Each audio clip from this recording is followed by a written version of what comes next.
What happens when one of Hollywood's most grounded and commanding actors sits across from a late-night host who isn't ready for unfiltered truth? A clash so intense network execs had to intervene, leaving audiences stunned and the internet in a frenzy. The night Denzel Washington appeared on The Late Show was supposed to be your typical promotional sit-down for his latest film. But instead, viewers witnessed a steadily escalating tension that ended with Denzel being quietly escorted off set during a commercial break, never returning for the second segment.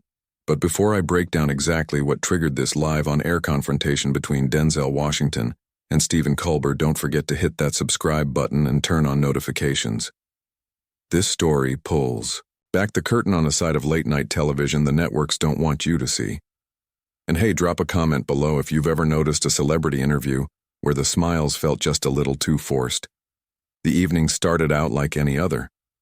The audience erupted as Denzel Washington was introduced. He walked on stage with that calm, commanding presence he's known for, greeted Colbert with a firm handshake, and eased into the guest chair. The first few minutes were standard fare small talk about Denzel's latest projects and a few lighthearted jabs about his famously disciplined routine. So Denzel Colbert began leaning in with a mischievous grin. "I hear you wake up at 4 a.m. every day. Is that real, or just part of the myth?" Denzel gave a measured nod. "It's real. Always has been. I believe in structure in this business or any business. That's how you stay sharp, that's how you last." That's when the mood started to shift. Rather than moving on, Colbert kept poking. He pulled an exaggerated face toward the audience. "Come on, man. Nobody needs to be up that early unless they're milking cows or running a bakery," he joked. "Don't you think that's a little over the top?" Denzel didn't laugh. Instead, he kept his tone steady. "Look, Stephen, what works, forma may not work for everyone, but I'm not out here for applause over my schedule. I'm just telling you what's kept me focused, kept me standing." A flicker of tension crossed Colbert's face. Longtime viewers noticed it. He wasn't used to guests who sidestepped his rhythm. And then it escalated. When Denzel began speaking about his newest film, he shared how the role resonated with his roots, growing up in Mount Vernon, New York. "You know, I come from a place where nothing was promised. I don't forget that I bring that with me to every role." Colbert cuttin'. "Sure, but in today's political climate, don't you think there's something complicated about romanticizing the working class experience, especially when your life now is so far removed from that?" The crowd hushed. This wasn't the charming banter they'd expected. Denzel's face tightened, not in anger but with focus. "I'm not sure I follow," he said, his voice lower, now firmer. "There's nothing political about honoring where you came from, about respecting hard work." Colbert didn't back off. "Yeah, but some would argue it's a little convenient to lean in that narrative while living in a multi-million-dollar estate. When your audience includes people still struggling, doesn't that create a kind of disconnect?" A camera cut to the audience brows, furrowed smiles gone. Denzel paused. "Then Stephen, I'm here to talk about the work, about the film, not to be grilled about my income or told what parts of my story I'm allowed to share.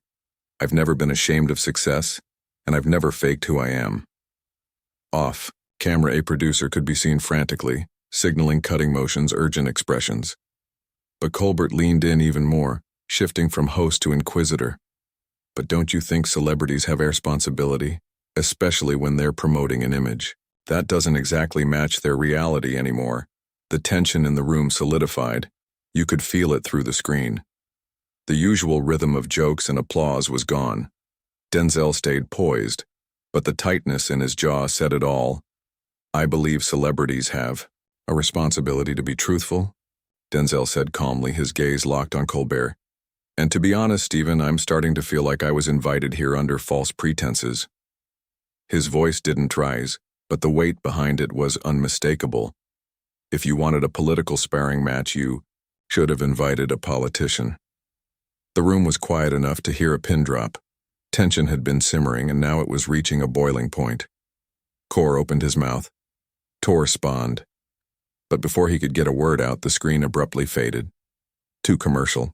A few beats earlier, then scheduled insiders would later tell entertainment journalists that when the show returned, viewers were startled to see Colbert seated alone, offering no explanation for Denzel's absence.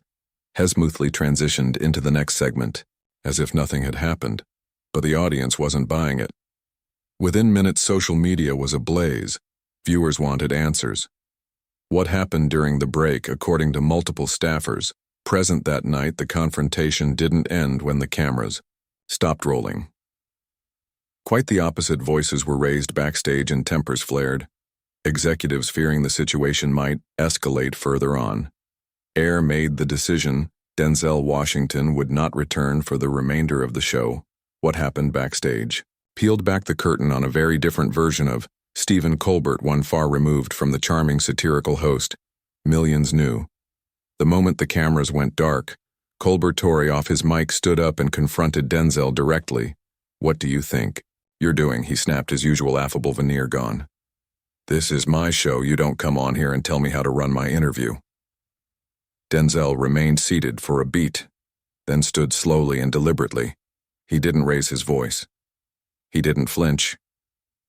"I came here to talk about a film, not to be your political prop," he said, voice steady as granite. "Where I come from, we show our guests respect." Several staffers witnessed the moment. One production assistant whispered to another, "I've never seen him this rattled." Colbert jabbed a finger toward Denzel's chest. "You know what your problem is, Denzel. You think growing up tough gives you some kind of moral high ground. But let's be real. You've been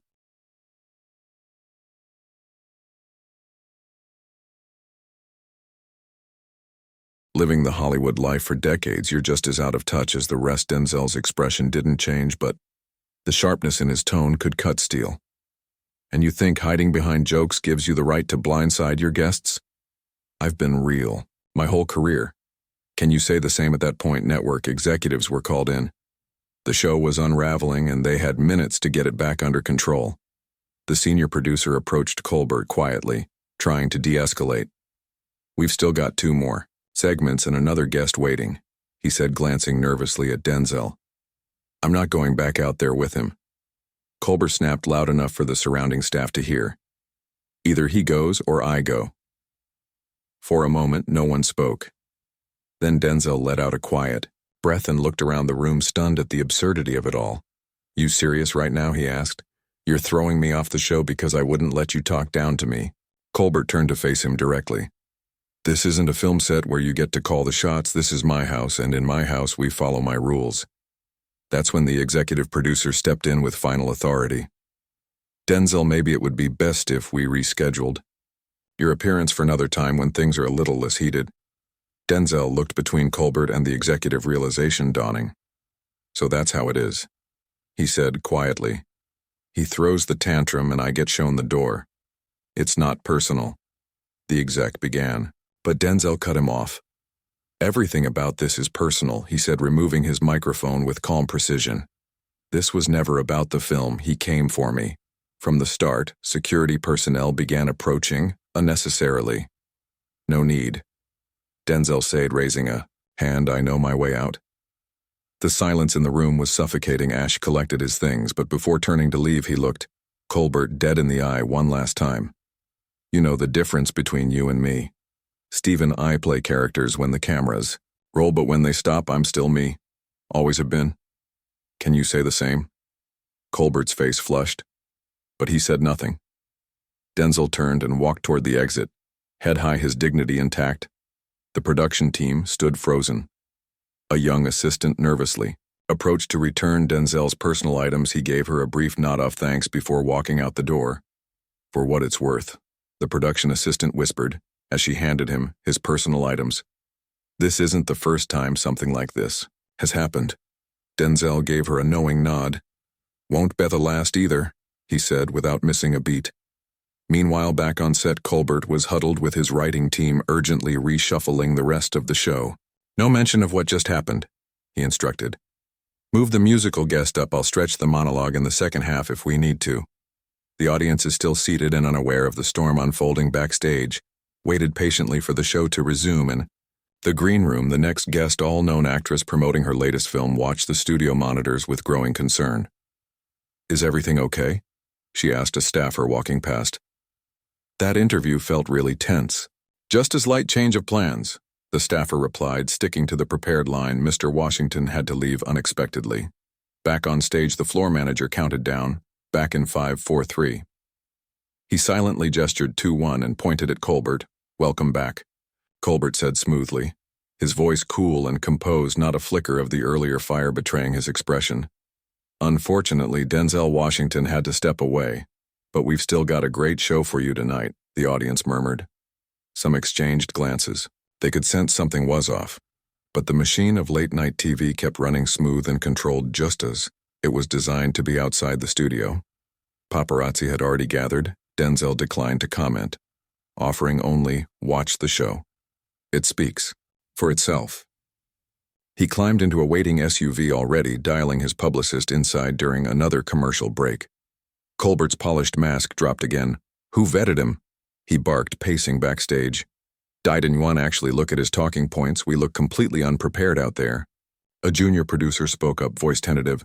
"Sir, we sent the usual prep questions." His team was told this would be a standard promotional interview.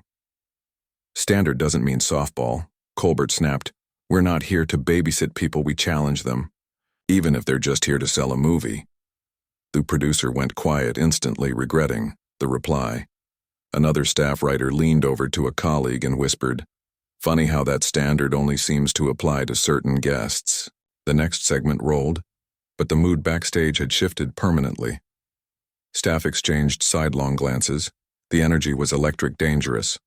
One of the camera operators mouthed silently to another, "This is going to leak." And leak it did, by morning audience. Members had already started sharing their experiences on social media. "Weirdest thing I've ever seen at a taping," wrote one viewer.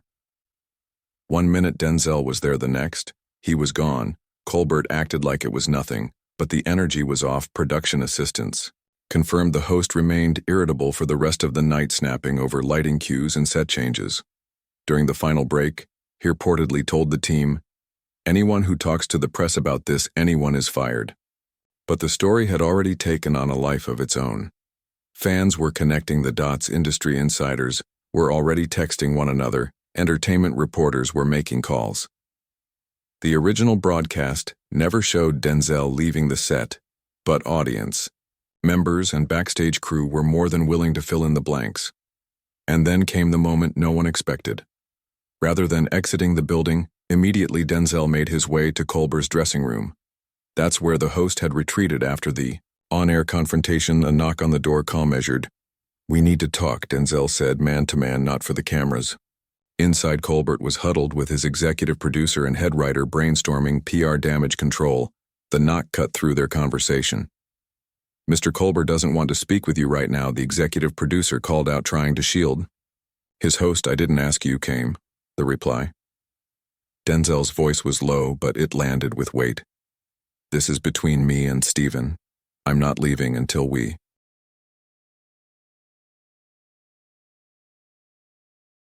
settle this. A beat of silence. Then the door opened. Colbert stood there, jaw clenched. 5 minutes, he said sharply. Alone. He looked to his team, who reluctantly left the room. Once the door clicked shut, and it was just the two of them. No cameras. No scripts. The real conversation began.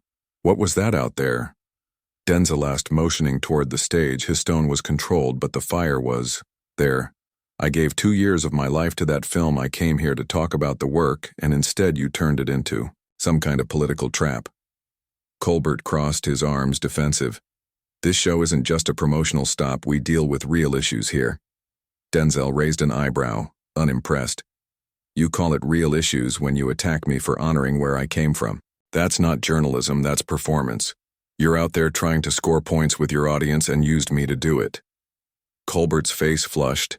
"Read you celebrities think, just because you show up, you're entitled to a softball interview." "No," Denzel said firmly. "I think I'm entitled to the conversation your producers promised. They told my team this was about the film. If you wanted a political debate, you should have said so. Up front." Colbert walked over to his desk and sat behind it, subtly placing a physical barrier between them. A power move, a retreat masked as authority. "My audience expects me to ask the tough questions." he said, slipping into that condescending tone he often used when asserting control. No, Denzel shot back, still standing tall. Your audience expects to be entertained. Informed, sure, but entertained. But the minute you decided I needed to be put in my place instead of having a conversation, you stopped being a host and turned into a prosecutor. Colbert's jaw clenched. You really don't get it, do you? This show has a perspective. We're not just here to help people sell tickets, and you really don't get that most people don't tune in for your perspective. Denzel said, voice calm but sharp. They tune in to hear about the work, to hear real people tell real stories, not to watch you corner your guests because they don't fit neatly into your worldview. There was a knock at the door. Mr. Colbert, came the voice of the stage manager. We need you back on set in 3 minutes. Colbert stood, visibly relieved. We're done here. Yeah. Denzel nodded, we are. But then he paused. Let me leave you with something. Colbert froze mid-step. I grew up with nothing, fought for everything I've got, and I've never stopped remembering where I came from. Can you say the same? Or have you been in this bubble so long talking to people who agree with you that you forgot how to have a real conversation with someone who doesn't? The words landed heavy for armament, just a flicker. Something in Colbert's face shifted. Recognition, maybe regret, but it was gone as quickly as it appeared. My audience understands what I'm doing, he said, standing tall behind his desk. Your audience might, Denzel replied, walking to the door.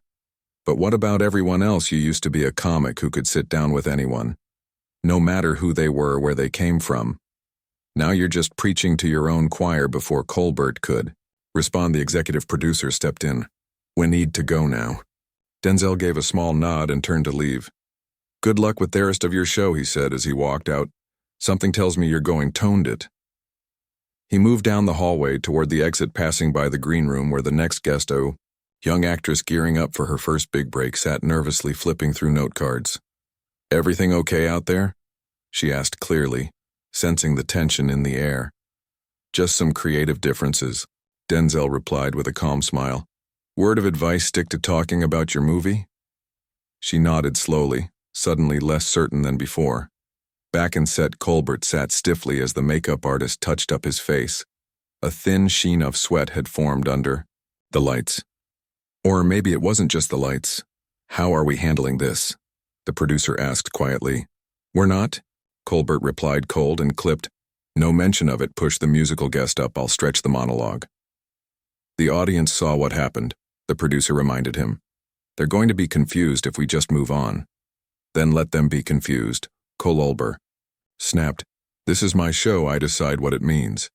The floor director counted down. Colbert straightened his tie. The genial mask slid back into place. The cameras rolled. Welcome back to The Late Show, he said smoothly. Unfortunately, Denzel Washington had to step away, but we've got a great show still ahead. But even the studio applause sign couldn't drown out the audience's murmurs. They knew something had happened. They just didn't know how much. In the control booth, the director leaned over to the executive producer. Are we really not going to talk about what just happened? A staffer whispered in the control room. Bossy's orders, came the answer. We move on like it never happened.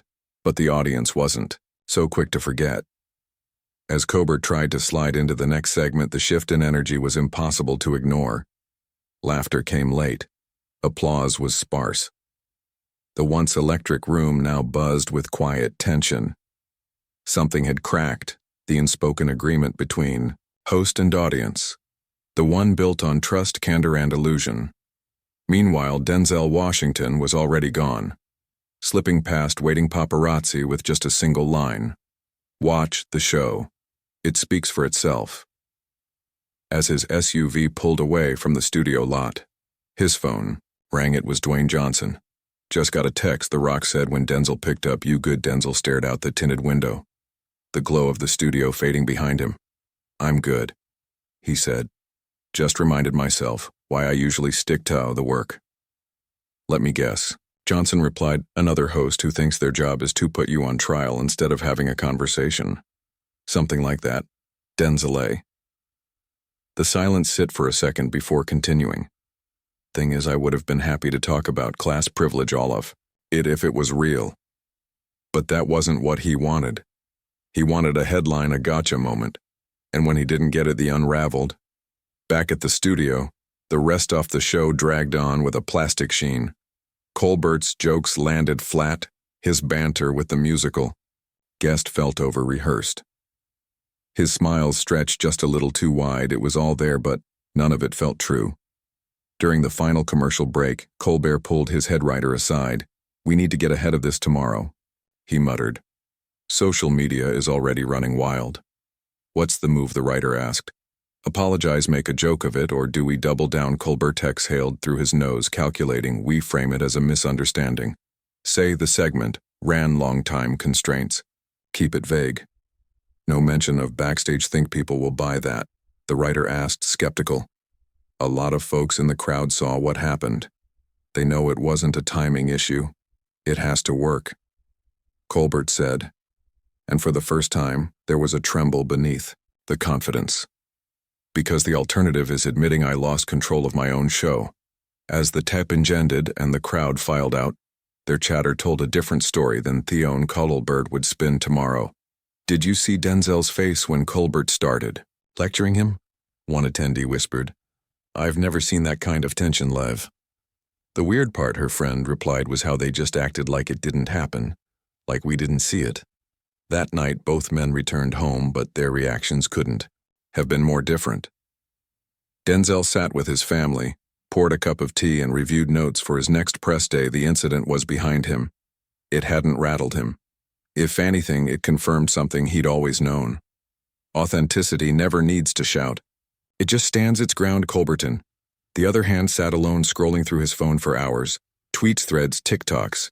He read every take, every meme, every quote from audience members who'd seen him crack. He was furious, not because the moment had gone wrong, but because it had been real and the mask had slipped. The truth was both.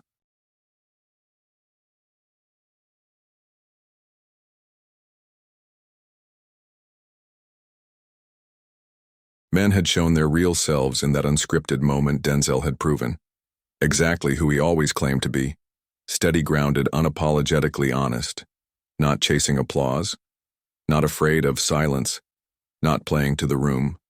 Colbert, despite the polish, revealed what some had long suspected, that beneath the witty satire and inclusive persona was a man deeply uncomfortable when challenged outside his script.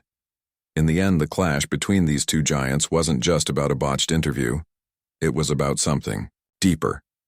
The line between performing authenticity and actually living it in a media landscape obsessed with viral moments, crafted outrage in tightly controlled narratives. This wasn't just another controversy. It was something rare, a moment of unfiltered truth. And that's why it stuck with people, why it went viral, why long after the episode faded from headlines, the conversation endured. Because for once, in a world full of curated conversations and strategic branding, two men dropped the act and only one of them stayed standing. If this breakdown of the Colbert-Washington confrontation gave you a glimpse behind the curtain, hit that subscribe button and turn on notifications. We've got more deep dives coming, but now it's your turn. Was Colbert right to press Denzel, or did he cross a line by ambushing a guest who came in good faith? Drop your thoughts below. Let's talk about what real authenticity looks